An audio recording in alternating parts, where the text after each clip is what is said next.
Alexandra Ella, dumating sa Suzhou WTA 125 hindi lang bilang simpleng kalahok sa draw, kundi bilang isa sa mga pinakaabangan. Pitpit niya ang momentum ng kanyang breakout season at ang kasikatang patuloy na bumubulusok pataas. Sa Suzhou, dala niya ang titulong ika-4 na seed at natural lang na nakatutok ang buong Pilipinas at maging ang international na tennis community sa bawat laban na kanyang haharapin. Hindi may kakaila ang naging porma ni Alex ngayong 2025. Simula sa mga matinding upset kontra top players hanggang sa kanyang exposure sa main WTA Tour, nagsimula ng makilala ang pangalan niya sa pandaigdigang tennis. Isa sa pinakamalaking highlight ang kanyang panalo sa Miami Open, kung saan nagpatunay siyang kaya niyang makipagsabayan sa mga nasa elite level. Ang tagumpay na iyon ang nagpasiklab ng ingay at nagbigay ng kumpiyansa para sa susunod na laban, dahilan kung bakit ibang-iba na ang tingin sa kanya ng buong mundo. Hindi lang puro panalo ang bumuo sa kwento ni Alex, may mga pagsubok din siyang dinaanan. Kamakailan ay umabot siya sa semifinals ng Jingshan Open kung saan natalo siya sa isang mahigpit na 3-set battle. Gayunpaman, ipinakita niya ang tibay ng talunin si Jia Jinglu sa quarterfinals, isang panalong nagsilbing patunay ng kanyang resilience at kahandaan na bumawi agad. Ang semis exit na iyon ay nagsilbing aral at gasolina para sa kanyang bagong laban, dahilan para mas mabigat ang narrative na babawi sa Suzhou. Hindi magiging madali ang draw na kanyang haharapin dahil puno ito ng mga veterana at mahusay na besiners na pwedeng magbigay ng sakit ng ulo. Bilang ika-4 na seed, may advantage si Alex, ngunit nakasalalay pa rin ang lahat sa kanyang agresibong court positioning. Mas epektibong serve patterns at mental toughness na siyang susi upang makalampas sa bawat round. Nasa kanya ang pagkakataon na gawing panibagong milestone ng torneo, ngunit kasabay nito ang hamon kung sapat pa ang kanyang energy at focus matapos ang sunod-sunod na laban sa Asian Swing. Sa ngayon, ang tanong ng lahat ay simple, makakabawi ba si Alex at magdadala ng panibagong tropeo para sa bansa o magiging hadlang ang physical at emotional toll ng kanyang kampanya? Ang bawat mata ng mga Pilipino at maging ng mga dayuhan ay nakatutok. Dahil alam nating sa bawat oras na naglalaro si Alex sa court, hindi lang ang China ang kinikilabutan, kundi pati buong mundo. Buong China kinikilabutan.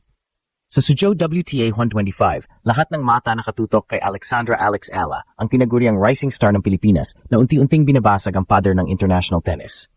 Hindi na siya basta-basta nakikilahok lang. Ngayong taon, dumating siya bilang ika-4 na seed, patunay na mataas na ang tingin sa kanya ng WTA at ng buong tennis community. Ang tanong ngayon, paano niya gagamitin ang seeding advantage na ito para makabawi at makapagpakitang gilas sa harap ng mga Chinese fans na kilala sa pagiging masugid na sumuporta sa kanilang sariling players?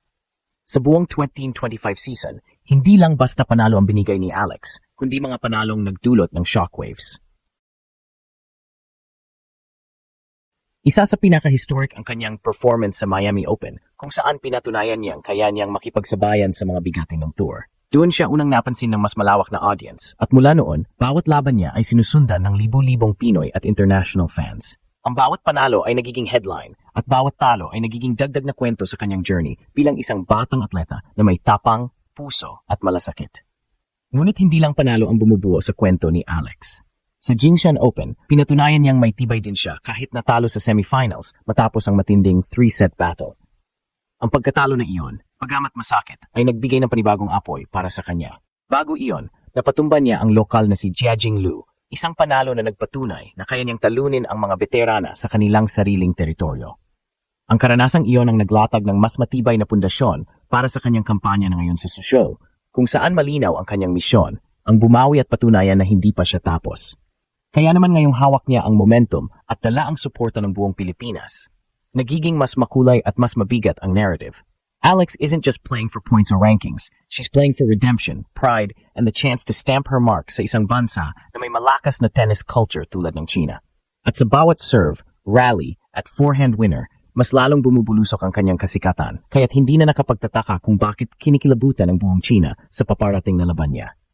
Sa Suzhou WTA 125, hindi magiging madali ang daraanan ni Alexandra Ella. Kahit dala niya ang titulong ika-4 na seed, ang draw ay puno ng mga veterana at dangerous floaters na pwedeng makagulo sa kanyang kampanya.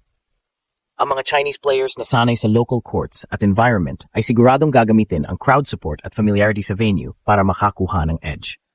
Bukod pa rito, may mga European at Asian baseliners na kilalang consistent at matiyaga sa rallies, bagay na pwedeng magpuwersa kay Alex na mag-adjust ng todo sa kanyang laro. Ngunit dito rin pumapasok ang natutunan ni Alex sa mga nakaraang laban. Sa Jingshan Open, naranasan niya kung gaano kahirap ang mga extended rallies kontra sa mga defensive players. Doon siya natalo sa semifinals, pero hindi iyon simpleng pagkatalo. Isang aral kung paano i-handle ang long exchanges, pressure points, at kung paano manatiling kalmado sa harap ng crowd na hindi nasa panig niya. Ang panalong nakuha niya laban kay Jejing Liu ay nagsilbing blueprint ng tamang approach. Aggressive baseline play, matibay na returns, at smart shot selection na hindi nagpapadala sa pacing ng kalaban. Kailangan din ni Alex na ipakita ang maturity sa kanyang service game. Kapag consistent ang kanyang unang serve, nagiging mas deadly ang kanyang forehand at mas madali siyang makakontrol ng rallies. Ngunit kapag bumaba ang porsyento ng kanyang serve, napipilitan siyang sumabak sa mas mahabang rallies kung saan mas maraming oportunidad ang kalaban na makabalik. Isa ito sa mga area na siguradong tinitutukan niya sa training at sa bawat warm-up session bago ang laban. Bukod sa technical, malaking bahagi rin ng laban ay mental toughness. Hindi bago kay Alex ang mga pagkakataon kung saan siya under pressure.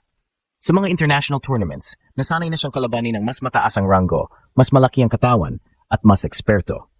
Ngunit ang kanyang advantage ay nasa composure at fighting spirit, bagay na madalas napapansin ng mga international commentators.